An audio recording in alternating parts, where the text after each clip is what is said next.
Welcome into another episode of Press Coverage. Dan Hope joined by Andy Anders on a day that Ohio State named its captains for the 2025 season. Sonny Styles, no surprise, will be the Block O wearer for the Buckeyes this year. I think pretty much everybody saw that coming. It was pretty much telegraphed all off season long. Sonny Styles was going to be a captain, was going to wear the Block O. That is now official. Caleb Downs will be a captain again. No surprise there. We've heard all off season about the kind of leader that he's been for the Buckeyes, even dating back to last year. He was one of the guys who was, very vocal in the team meeting that they had after the loss to Michigan a year ago. So it seemed like a given those two guys were going to be captains for the Ohio State football team this year. The question was going to be who would join them, particularly from the offensive side of the ball.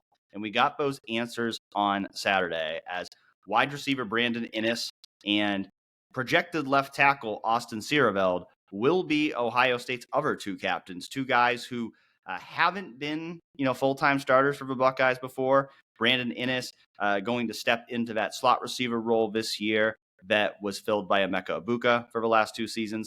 Austin Siereveld, a rotational guard last year, now seemingly very close to cementing his place as Ohio State's starting left tackle this season. We've heard a lot of good things about those two guys all offseason, Andy. The fact that they were both named captains on Saturday just adds more fuel to the fire for those two guys to be players who could have big years for the Buckeyes. Yeah, both guys that have emerged as leaders really in this locker room clearly, and Austin Siereveld for all the confusion we've heard about, Tyler Bowen not really being willing to name any starters when we talked to the offensive linemen recently, all the moving parts and pieces that have gone on there. Since the spring, Ryan Day has said Austin Siereveld will be a starter on this offensive line. And that transformation, him being named an Iron Buckeye, this marks the completion of that momentum for him, of what you expect to be a big second year there in Ohio State's offensive line room. And Brandon Inniss is a guy that even last year in 2024 we heard was really emerging as a vocal leader among the wide receivers. Known to be a big trash talker with Ohio State's defensive backs, really willing to throw his voice around in a couple of different contexts there. And so seeing him in that be named that, despite the fact that Carnell Tate is returning as a starter, I think for the vocal presence that Brandon Inniss has had and the competition level that he brings to practice, you can see why his teammates would vote him as a captain of this football team. And so for those two guys, it makes sense when you think about it. It was hard to predict exactly what direction they were going to go on the offensive side of the ball. There were several different candidates, of course. Defense, as you said, Dan, pretty cut and dry that Caleb Downs and Sonny Styles were the two obvious guys from there. Caleb entering his probable final year with Ohio State as probably the best defensive player in the country and going to be selected very high in the NFL draft. Sonny Styles, been there 4 years, key returning part of the national title squad.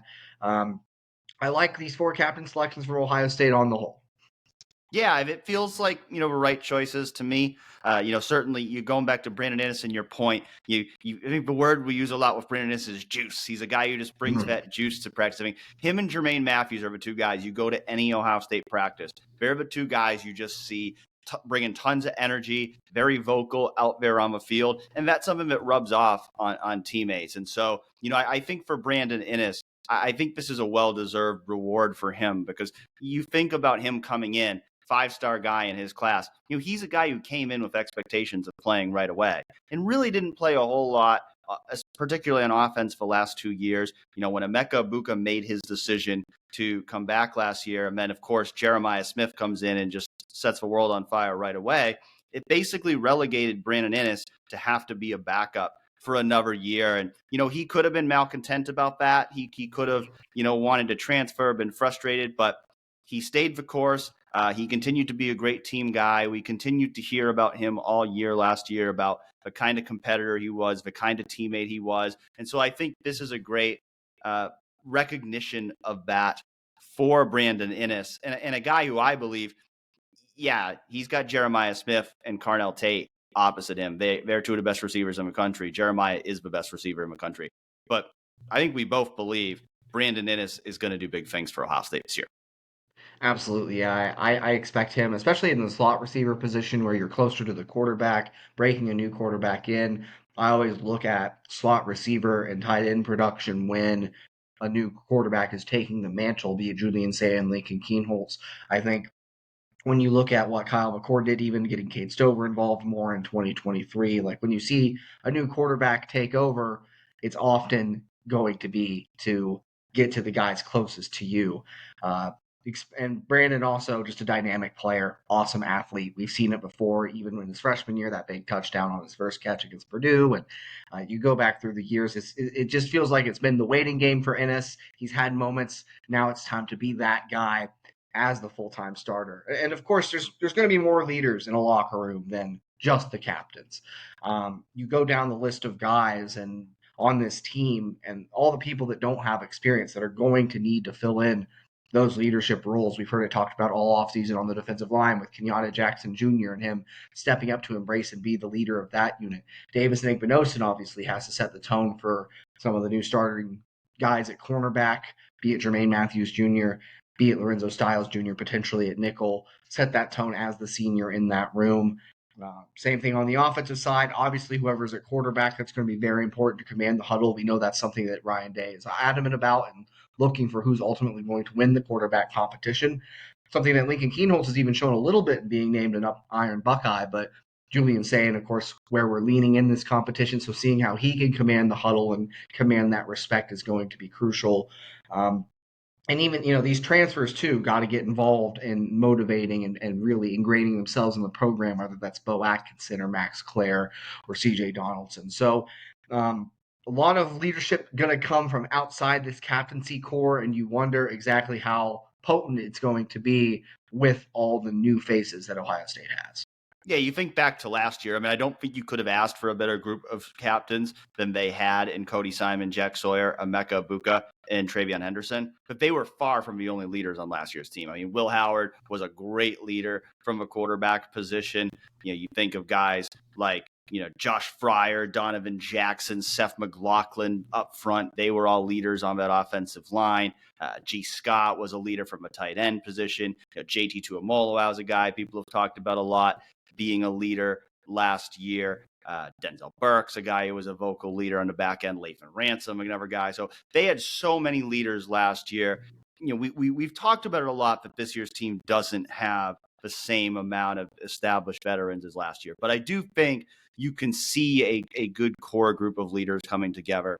You mentioned Kenyatta Jackson. I would suspect he was probably very close to being named a captain. We've seen the last few years Ryan Day kind of shifting away from the Urban Meyer style of, you're a captain, everybody's a captain. They've kind of kept it to a tight group of 3 or 4 guys, which I think is the right thing to do, to kind of really kind of have a small set group of captain. I think it loses some of its meaning when you spread it out to 8 or 9 guys, but they're definitely going to be expecting leaders to step up all over the field. And I think there are a lot of guys, like Kenyatta Jackson, like Carnell Tate, like Luke Montgomery, Carson Hinsman, Bennett Christian's a guy whose name we've heard a lot. I think there's a lot of guys like that who have a chance to be leaders, even though they're not captains. And, the other thing too, obviously all the focus right now is on this season, but you do look at this group too, and you see Brandon Inniss and Austin Siereveld getting that opportunity. It leaves the door open too, to where maybe next year